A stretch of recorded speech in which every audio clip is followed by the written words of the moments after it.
دوباره ريزوسلاف قهدار و تماشاوان رادیو BRFM من بشه فیدینیج برنامه گلاوا صبحی دست بهدکن مجرى من جيمي بحثا خرابون خطن الكتريك بكن كود دما ضوي لقلك خرابون لسر برج خطن الكتريك عنكو شبكين الكتريك لهرما جزيرة شبونه اوفيسا نرجية جيا هرما جزيرة قلك خرابون جي چاقصاص کرنه دهمان دمه دا پنجی و یک محولین الکتریکی نول هجومارک گندن هرم دانینه دا کروشا الکتریکی بهستر بکن با ام برفره درباره وی بابت تباخفن برز اکرم سلیمان هفسروک اوفیسا انرژی یا هرم جزیره و میوانی مبا و اگایان جناس بکن روش باش برز اکرم روش باش ماموست روش باش با همو گهداری بوی رفه برسامه دست بکی بحثا خرابون كروجانة تشيد بن هرفينا برجو خطن الكتريكي كل جلك باجارين هرما جزيرة تشيد بن سدمن سركين فان خرابونان چونه جارك دين سباس شبو مسألة خرابوني براستي ما بينقلك بشي هنا بشن هنا شبكة ناف باجار عدنا بشن هنا ترافوي قندانة بشن هنا جي برجي توتر إنا برا حسكي ورقا إنا برا حسكي وباجار دين وك شدادي وكش بسا براستي أبوي برسكريكي قلقي مزن جي أوفيسا أنرجيرا إنه يعني آستا خرابوني قلقي مزن بويا روجانا مبيجن دستريجاي وتخريب سر پرچنی كهربي هن قشتيه مبيجن جبر ولو دما داوي جمنيزي بينجه ويك قند هابون رافي وان يعني دمن بري انا دا هاتبون دزين هاتبون خراكرن خوزي بحثا في مجاري بكم في بروجي هاوا دخوازم ناس بکن اکی بینوا یه اوفیسین ها لسر چه خرابونان کار دکن چاکساس کن گلو خرابونن مزنجی هنه تینه چاکساس کرن؟ هذه راسته بوك عجبو ترافي هاتن بلاكرن مقو بينجو يك ترافو هاتن بلاكرن بري تقريبا كان بين 3 صالح يا 4 صالح وقت بري فيدا ميغشي حمو هاتن دزين سرچه وتخريبو هجمارا وان مزنبو ريبا بريا خسارة هريما جزيرة او امكانو در فدا ام بوي خلكي قشي تعويض كن يعني ترافو انو ودربي ترافوجي انا بيتر برجي مي كهربي برجي توتر ايه دصدو سهنا وبرا حسكي وطبقة جي او جي قلك خرابون تيتشيبو وجي مديار كر سراق هاندني بسر مال برا اوفيسا نرجي وانا جي ددي بريد مكي وبهيس جي 4 برجي من برا محطات بسي ومحطات شداد جي كتن او كتبونا وك برسكريكا اساسي جبر او دزيبون وتخريبا سر برجات شيد بر افجيب وانا نافرا محطة حسكي ومحطة اسد الجنوبي او جيد آلاني ناحية شدادي دن يعني نيزي باجاروكي عريشية خطا 6 كيلو فولت باورم او هاتي چاكساس کرن؟ او جي بداوي بو بري دروجا بداوي بو سراس بون تشتكي مانيتي ده انا خط دنجي هنا علاني باجاري حسكي دنا او جي يعني جب حسكي الرئيسية مجير بيجي محطة حسكي دتشب آلية محطات التمري ده او جي قالك خرابون ودزيبون سروي خطي تشيبوي شو تبحثا محاولين نو كرن از خازم برفرجي لسر باخفن اف بروجه بسر پرشتيا كيبو تكلفة ياويان ودو جياوي چقاسي آلي كار بجبوي كو روشا الكتريكي لوان هرمانيان لوان قندان خورترو بهستر بكا راست حكي قندش خوات تايبت ترنسي كهربي اللي هذا بالدزين او ليه تنبه او قندي كهربي نابين يعني نورمال ولوين ريبريا خسارة هريما جزيرة يعني او درفات او امكاني دام تقريبا نيزي دصدو بينجي $1,000 تكلفة فان ترافوا هاتن كارين وهاتن بلاكرن يعني برنجة كي مجانيش حمو قندي مرة وحميت افترافوج دما موان بلا كرن هي روجا ايرو الحمد دريجي هاتم سوار كرن.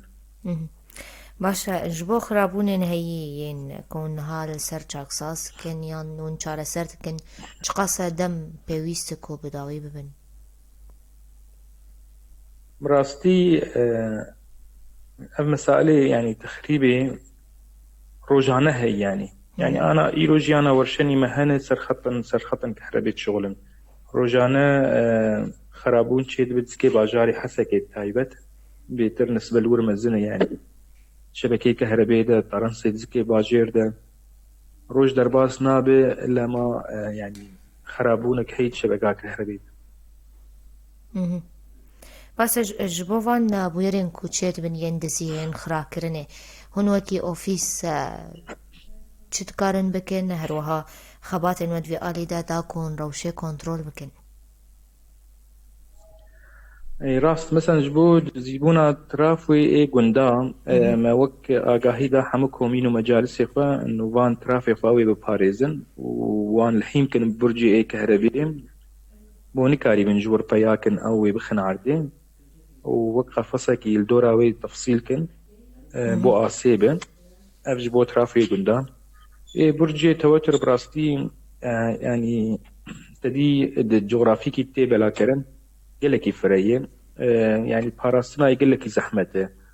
الفرتش تكتني دمينا يعني جغا خطك كهربي توتر تقولك إذا بمشي يعني دبي وقت آكتي أخلاقي آكتي ولات باريزين إنه أو جندي أو جندك بحريمك بتاخك أو ويتشتي بباريزه. باشا برسا روشا محطة السعودية بكم قالوا شواي دكار دايو تبرسقريكن وهنيان. والله قشتي بو منشأة سويدية جدس بيكا صالي ده تقريبا يعني روشاين فني قالك كيم بوية وتفدجي ما قالك هاولدان ما وقت بسيانات جهات نشيكرن سيانات راسي بسبب بونا اوان دا آستكي مزندبون يعني تكاركي بيجي يعني روشاوي حكي حالاكي انا استقراركي دي بس نا او مستواك باشا ميولو بيجن. باشا جبر مدرباسي ورزي زفستاني بونبريز أكرم ويروشو على الكتريكي تشاوبا ويكيم بيانجي بروغرامك نو تشيكريا جو بلاف كرني. جبو بلا كرنا كهربي ام تم جوهرتنا تشيت كند يعني برنامجي بلا كرني ده استا توليدي ده براستي وك حموزانن بندافجي كهرباء يعني كمية كهرباء جمرج بندافا تي كيم او جبر كمية افيل بش بندافا هندك و يعني استا زيدبونا توليدي انا دبي دما هاني ده تنيه مقشتي كمية رجال كتريكي اكو تبلاف كرن بو هريمي تشقاسة اگر مقاربن ببجن قشتي تب مثلا انا مبيجن كهرباج مرج بندافاتي سر 16 ساعاتين 16 ساعة تقريبا 4 ميجا وات الكان تايبت الكانتون حسكي تبلا كرن سر 16 ساعة يعني حر ولاتيك ساعاتك ددوسي جور يعني برنامج تي داني تي بلا كرن سويدية جي متوسط تقريبا 6 ميجا تي توليد كرن 6 حياس 5 ميجا او جيم كارن بنت كانتونا قام شلو ده تي بلا كرن. باشا از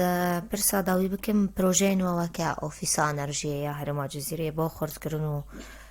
زيدا كرنا الكتريكي الهرمي وان چد فكرن چد هسرن اموك اوفيسا انرجية تم بروجي مهنا براستي سرقلق آستان سر آستي شيستو ششن سر آستي محطاتان سر آستي شبكات كهربائية نافتا خادنة يعني ام قاوا دا فيجن يعني تايبت دم هيداوي دم جبو يعني شيك يعني باشكرنا روشا كهرباء نافتا خادا جيما او جي قلق قافتي دافيتنا او جي تايبت ما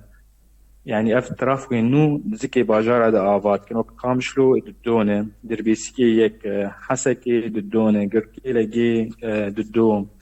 افاناد هيلن يعني او ساعتا كهرباء بيجم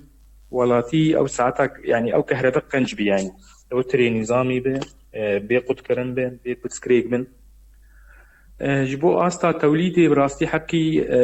أو جي كارن دمن تم أم تحاولين أنه مشاس ويدي أم ويد آستا كي باج لبهيلن بس بدي حكي أف زحمتين دكشين وحمو خلق روشي ناس كروشة حصارك هي يعني زحمتيات أمينة موادا أف دهيلتم أفكار يعني هيدي يعني أو التأخير بيشكتنيت كذا باشا قالك سباس سابريزا أكرم سليمان نفسروكي أوفيسا نرجية هرما جزيرية تلقى المبو بمين يدنا في خير وخوشيدا قالون بخازن تشتاكي الداوية بفيجن نا سباس ساعات خوش بجور قالك سباس قهدارو بينرم بيرفم بردوام دكن خلق أخوا بشتي فين أفبري